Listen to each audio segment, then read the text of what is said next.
She kissed me goodnight like she always did, soft, warm, familiar. Her lips brushing mine with the practiced ease of habit. If I hadn't known better, I'd have believed it. But the envelope under her pillow told me otherwise.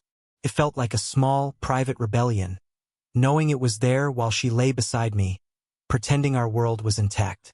I stared at the ceiling, listening to her even breathing as she drifted to sleep. My mind raced, and the bitterness curled in my stomach like a coiled snake. I'd had doubts for months. Those little nagging thoughts that come unbidden in the quiet moments of the day. A late meeting here, a suspicious text there, but never anything solid. Not until last week. The proof came from a friend of mine, Jeremy. He'd seen her across town in a cafe, laughing in a way I hadn't seen her laugh with me in years. Her hand was on his wrist, her face illuminated by something more than the soft lighting. Jeremy snapped a photo and sent it to me with a question mark. I stared at it for hours that night, convincing myself it wasn't what it looked like. But then I started digging. The lies unraveled faster than I could have imagined.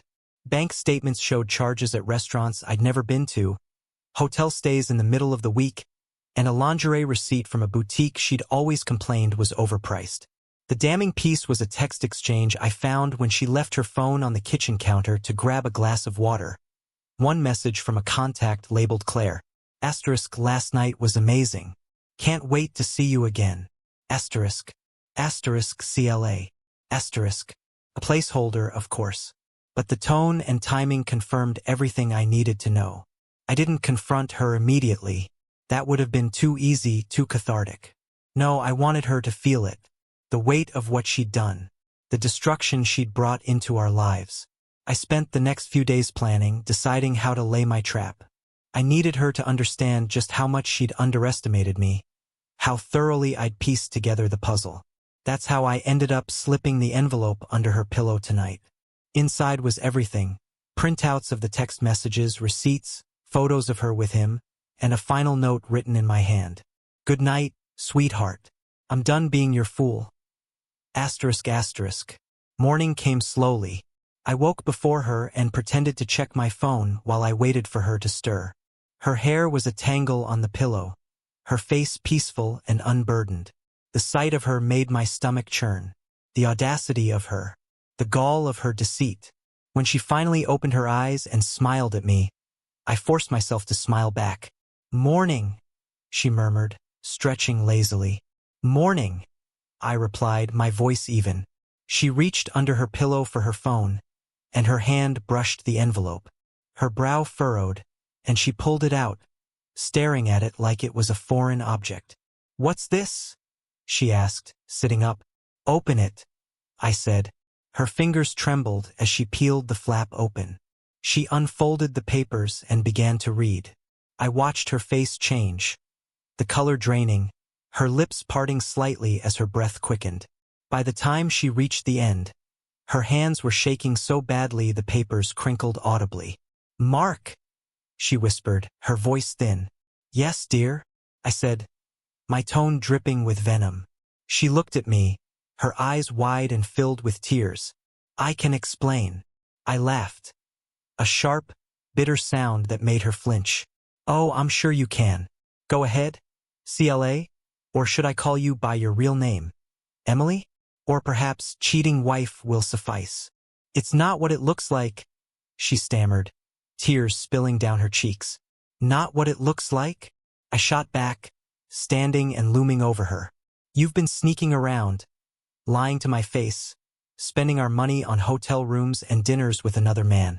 What part of that isn't what it looks like? Her mouth opened and closed like a fish gasping for air. She reached out to touch my arm, but I pulled away sharply. Don't, I said, my voice cold. You don't get to touch me. Not after this. Mark, please, she sobbed. It was a mistake. I love you. It didn't mean anything. I shook my head. You don't get to downplay this. You don't get to rewrite the narrative. You made your choices, Emily, and now you'll deal with the consequences. I walked to the dresser and picked up a second envelope. What is that? She asked, her voice trembling. Divorce papers, I said, tossing them onto the bed. I had them drawn up yesterday. Sign them or don't, it doesn't matter. I'm leaving, and you're going to explain to everyone why our marriage fell apart." She collapsed onto the bed, sobbing into her hands. I didn't feel pity, only a grim satisfaction. For years, I'd been the steady one, the loyal one, the husband who kept the wheels turning while she chased her whims. And this was my reward? Infidelity and lies? I grabbed my pre-packed bag and headed for the door. "Oh, one more thing," I said, turning back. "I've sent copies of everything to your parents. I thought they'd appreciate knowing the truth about their perfect daughter." Her head snapped up, her eyes wild with panic. "Mark, no. You can't." "I already did," I said, stepping out and slamming the door behind me. I didn't look back. I didn't need to.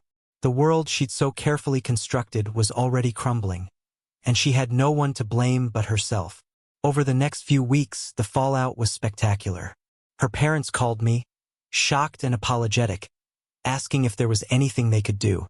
Her friends, the ones who hadn't known or hadn't condoned her behavior, reached out to offer their support. But Emily, she was silent. I heard through mutual acquaintances that her lover had dumped her once he realized she was exposed.